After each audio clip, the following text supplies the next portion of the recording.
자, 스가랴서 6장 1절 우리 다 같이 읽어볼게요. 시작. 내가 또 눈을 들어본즉 내 병거가 두 산 사이에서 나오는데 그 산은 구리산이더라. 아멘. 어떤 환상이냐면 보니까 산이 있어요. 근데 산에서 병거는 말들을 이야기하거든요. 말들이 이렇게 등장을 합니다. 근데 자세히 보니까 그 산이 무슨 산이라고 말해요? 구리산. 여러분 성경에서는 구리가 자주 등장해요. 구리가 자주 등장하는데 어디서 제일 많이 등장하냐면요. 여러분 성전 안에 쓰이는 기물들, 그릇들이나 물건들에 사용될 때 구리가 가장 많이 사용되고 성경에 기록되어 있습니다. 구약 성경에서 구리는요. 정결함을 의미하고요. 거룩함을 의미하고 영원함을 의미합니다. 구리산은요. 여호와의 전 그리고 성전을 의미하는데 왜 그러냐면은 이 두 산이 가리키는 게 그 성전 앞에 있던 기둥, 노수로 만든 큰 기둥이 있는데 바로 야긴과 보아스라는 기둥이에요. 거기서 무엇이 나온다고 말했죠? 말이 나오고 있다라는 거예요. 하나님의 성전에서 하나님으로부터 거룩한 말들이 나오고 있는 것을 스가랴서 환상을 통해서 보여주고 있단 말이에요. 첫째 병거는 붉은 말들이, 둘째 병거는 검은 말들이, 셋째 병거는 흰 말들이, 넷째 병거는 어렁지고 건장한 말들이 메었는지라. 천사가 대답하여 이르되 이는 하늘의 내 바람인데 온 세상의 주 앞에 서 있다 나가는 것이라 하더라. 아멘. 구리산에서 말들이 막 나와요. 근데 네 종류의 말이 나오는데 스가랴가 도대체 이 말들이 뭡니까? 라고 하는데 하나님의 천사가 이렇게 말해요. 그거 바람이야. 네, 여러분 이 바람이라는 의미가요. 히브리어로 루아흐라는 단어입니다. 루아흐라는 단어는 여러분 바람으로도 해석될 수 있지만 영으로도 해석됩니다. 보이지 않는 것들을 말할 때 루아흐라고 말하는데 이 천사가 이 하나님의 말이 곧 바람이고 하나님으로부터 나온 영이다라고 이야기하고 있는 거예요. 근데 왜 굳이 그 바람이 말의 모습을 띠고 있을까요? 그것은 이 하나님의 영이 하실 일을 말이 증명하고 대신 보여주고 있습니다. 말은요, 전쟁을 의미해요. 하나님의 영이 말의 모습을 하고 있는데 그 영의 목적이 뭐라는 거예요? 전쟁이다라는 거예요. 그럼 이 말들은 도대체 어디로 가고 있을까요? 천사가 대답하여 이르되 이는 하늘의 내 바람인데 온 세상의 주 앞에 서 있다 나가는 것이라 하더라.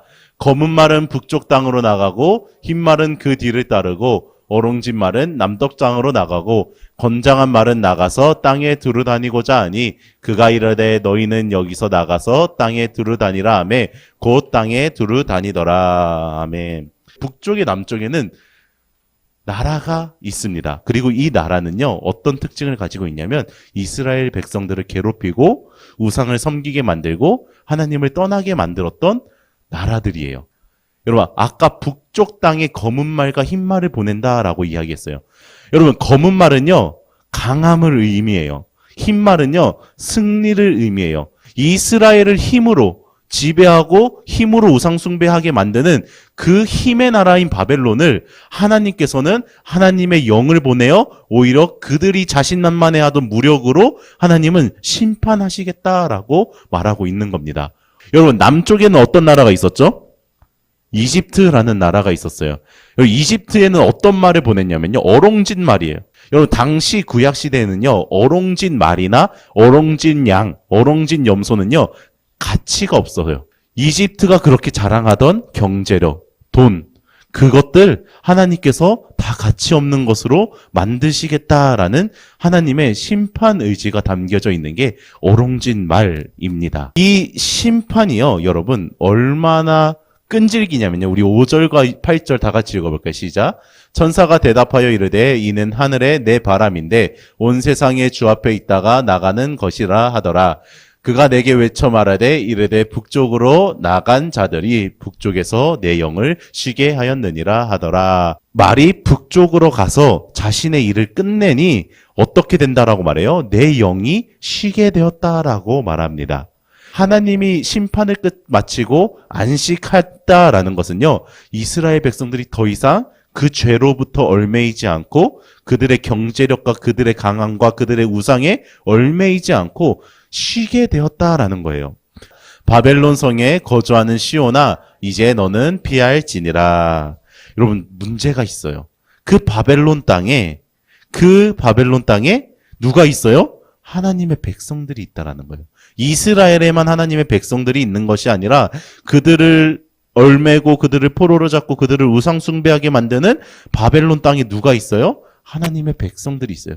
근데 하나님께서 그곳에 뭘 보냈어요?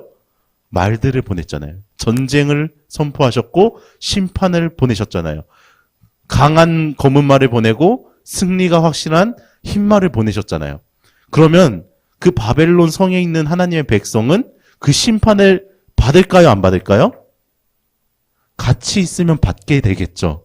그래서 하나님께서는 2장 7절에서 이렇게 말해요. 야, 너희들 그 바벨론 땅에 계속 있으면 내 심판이 가게 될 텐데 너희가 그 심판을 받기 전에 나와라 라고 이야기합니다. 여러분 근데 바벨론 땅에 이스라엘 백성들이 왜 있었을까요?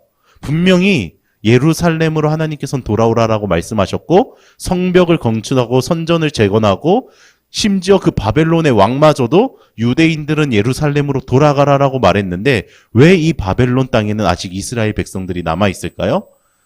그들의 강함이 자신들에게 유익이 됐기 때문이에요. 그들의 부요함이 자신들에게 유익이 됐고 그들이 섬기는 우상이 좋아 보였기 때문에 그 바벨론 땅에 이스라엘 백성들은 몇몇이 거기에 있었어요. 그래서 하나님은 말씀하세요. 너희가 그렇게 의지하는 바벨론 그리고 바벨론의 우상들을 버리고 나오라. 그리하면 너희에게 심판이 가지 않고 너희는 내가 누리는 안식을 누리게 될 것이다 라고 말하고 있습니다. 여러분 여러분들에게 물어볼게요. 여러분들은 이스라엘에 있는 것 같나요? 아니면 강함을 의지하는 북쪽 바벨론에 있는 것 같나요? 아니면 부요함을 의지하는 남쪽 이집트에 있는 것 같나요? 다른 말로 하면 여러분들은 어디에 있고 싶어요?